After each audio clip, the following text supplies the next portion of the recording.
Hello everyone and welcome back to the GH24 News channel. I hope you guys are having a wonderful day. Before we start, hit the subscribe button and give this video a thumbs up. At the Sanitarium Tabernacle, Jason arrives to talk to Willow and Drew about her kitties. Jason has a concession that works for everyone. He says the kitties can stay in the gatehouse, and she can move back by. Drew asks Tracy knows of this concession.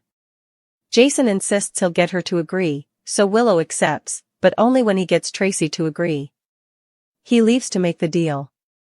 Drew tells Willow that she's the only one with legal claim to the kitties, and not to drop the charges against Tracy. Willow feels if Jason can end this and bring the kitties home also, that's what she wants. She wants her kitties in a terrain they know and feel safe in. Drew warns her if the Quartermaines see a way to take her children from her also, they'll do it. Natalia arrives at Sonny's office and finds him passed out on the ground. She spots his bottle of capsules next to him and forces one in his mouth to dissolve. She also calls 911, but Sonny comes to and tells her, "No hospitals, please." She relents, and he ultimately sits up. Natalia brings Sonny water, and he admits he has an undiagnosed heart condition. She insists he needs medical attention and asks what would have happened if she didn't walk in.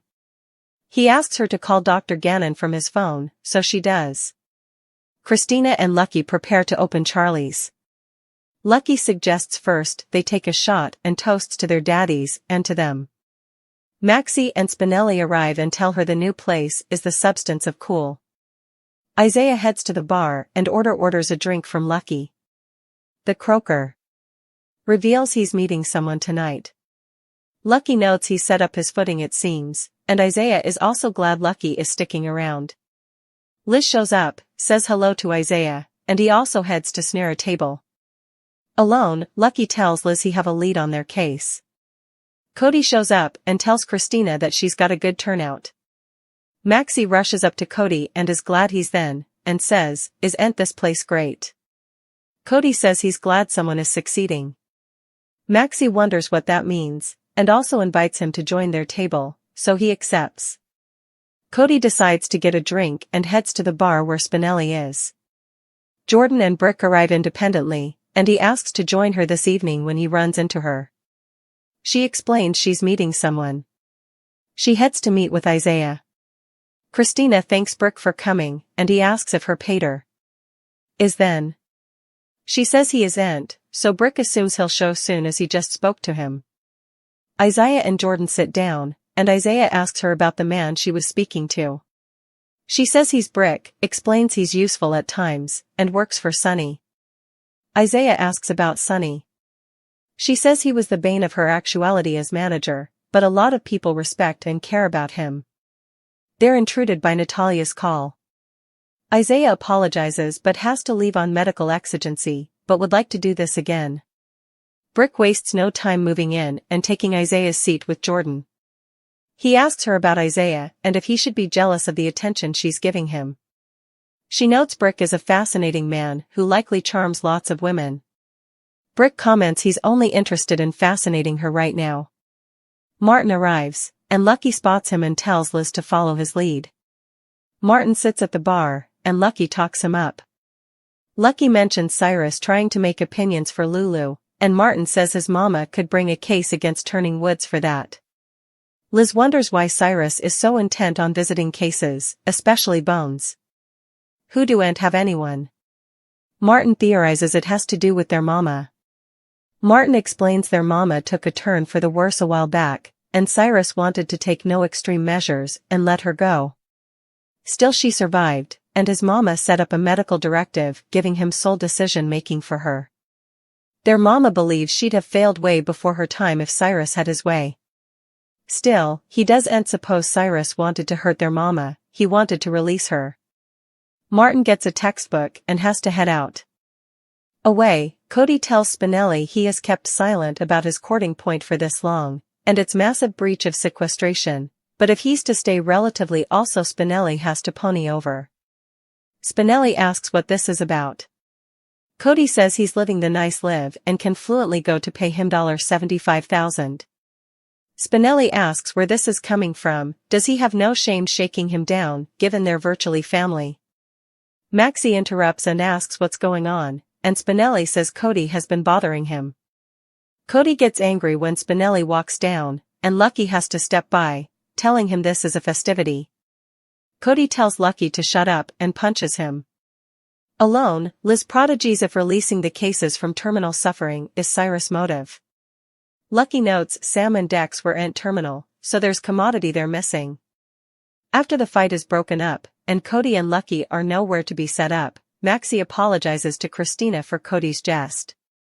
Maxie tells Spinelli she thinks it's up to her to save Cody from himself, as he's in real trouble. Isaiah arrives at Sonny's, and Sonny asks Natalia to stay when she offers them sequestration.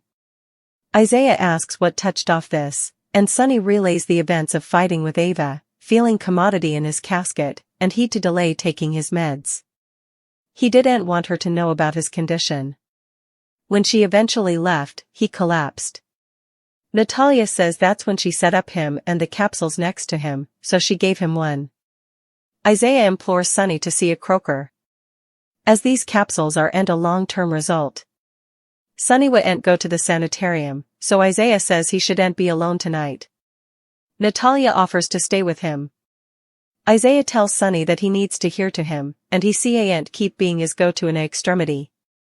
At the PCPD, Dante brings Tracy a mug of coffee, but she wouldn't drink that swill and want glass bottled water.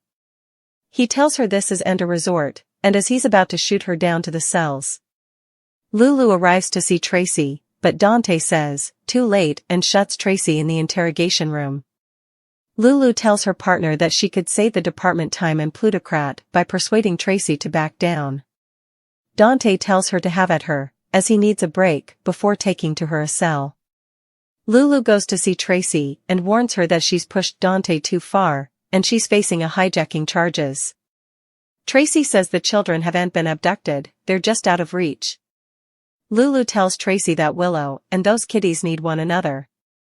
Jason shows up in the station and asks Dante to speak to Tracy as he has a deal to make.